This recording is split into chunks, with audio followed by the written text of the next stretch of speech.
बोलो भगवान शंकर की जय, माता पार्वती की जय। आज हम सुनेंगे सावन मास महात्म का अध्याय 13वां। महादेव जी कहते हैं, महादेवी, गौतमेश्वर के स्थान पर देवेश्वर भगवान तक दैत्यशूदन के समीप जाना चाहिए, जो प्रभास क्षेत्र में निवास करने वाले सभी प्राणियों के पापों का नाश करती है। भगवान दैत्यशूदन सभी के कार्यों की सिद्धि करने वाले हैं।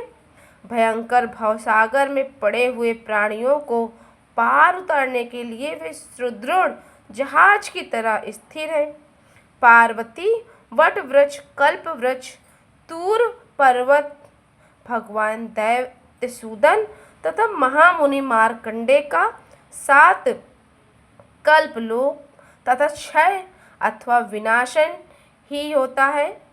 दैत्यशूदन से बढ़कर दूसरा कोई देवता इस पृथ्वी पर है ही नहीं। उनका क्षेत्र यवाकार है। यह सब पताकों को नाश करने वाला, ऋषि मुनियों से सेवित तथा यक्ष विद्याधर नागगण का आश्रय है।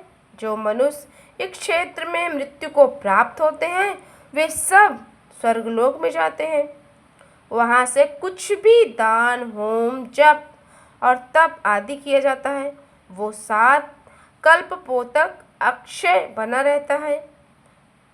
जो वहाँ ब्राह्मण भगवान विष्णु की प्रीति के लिए विधिपूर्वक एक बार ब्राह्मण को भोजन कराएगा, उसे 1 करोड़ ब्राह्मण भोजन कराने का फल प्राप्त होगा।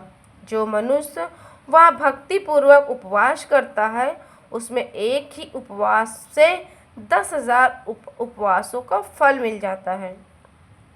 जो मनुष्य की कार्तिक मास की द्वादशी को चक्र तीर्थ में स्नान करके इंद्रिय संयम पूर्वक उपवास और विधिवत पूर्वक भगवान विष्णु की पूजन करता है, वे सब पापों से मुक्त हो जाता है। पार्वती जी ने पूछा, भगवान श्री विष्णु का दैत्यशूदन नाम किस समय और किस प्रकार हुआ? तब भगवान शंकर जी बताने लगे कि देवी, भगवान दैत्यशूदन विष्णु के नाम अनादि और अनंत हैं।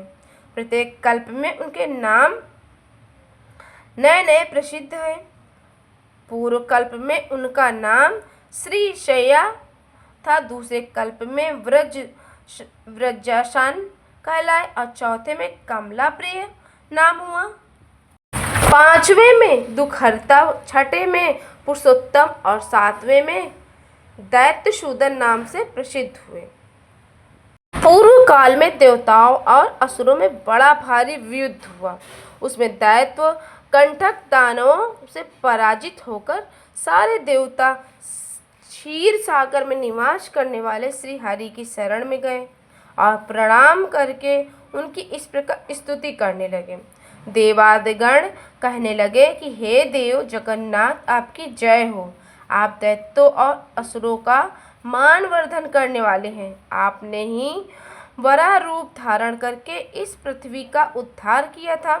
मत्स्य रूप में आपने ही समुद्र के जल से वेदों को उद्धार किया। जब क्षीर सागर का मंथन हो रहा था, उस समय कुख रूप धारण करके आपने अपनी पीठ पर अंद्राचल उठाया और लक्ष्मी जी के उद्धार किया। आपको नमस्कार है। आप लक्ष्मीपति हैं। लक्ष्मी जी ने आपको आश्रय लिया है हुआ है। देव, आप पीड़ितों के पीड़ा का नाश करने वाले हैं। आपने वामन रूप धारण करके बाली का वाधा है। आप ही संपूर्ण देवताओं के मूल हैं। प्रभु, आपने ही समस्त संसार का उद्धार किया है। पार्वती ये स्तुति सुनकर कमला नयन भगवान विष्णु ने ब्रह्मा आदि देवताओं से कहा, देवगणों, तुम दानवों का भय छोड़ दो, मैं शीघ्र ही उसका संहार करूंगा।